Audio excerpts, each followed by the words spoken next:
zake ambazo tunatakiwa tuziweke katika maisha yetu. Kaeni tayari kusikiliza tunapoenda kuambia sheria na maana zake. Kwa neema ya Mungu, ahadi hii inamaanisha kuwa natambua mimi ni mdhaifu. Peke yangu siwezi kufanya lolote. Kwa hiyo nakutegemea Mungu.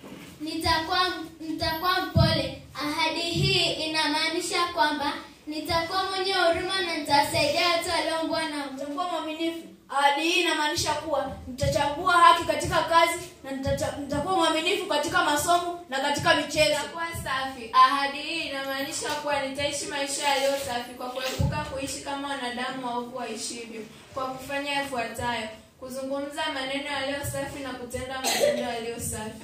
Nitashika sheria za chama cha watafuta njia.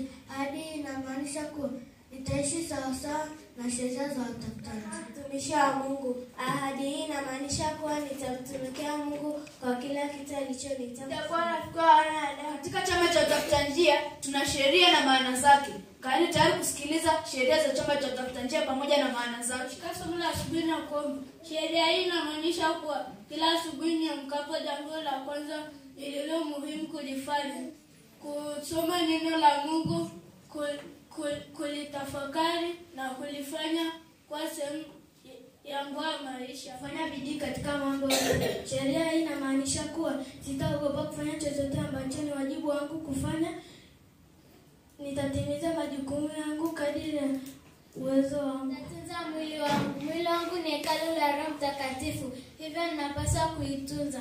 Nitaepuka kula sana, nitafanya mazoezi na nitaepuka kutumia vileo na dawa za kulevya. Kuwa na moyo safi, kwa kuwa Mungu ananiona kila mahali nilipo. Mathayo 15:13 ya kwanza, sitokwepa mwongo wala mdanganyifu. Ya pili, sitajishirikisha kwenye mambo mabaya.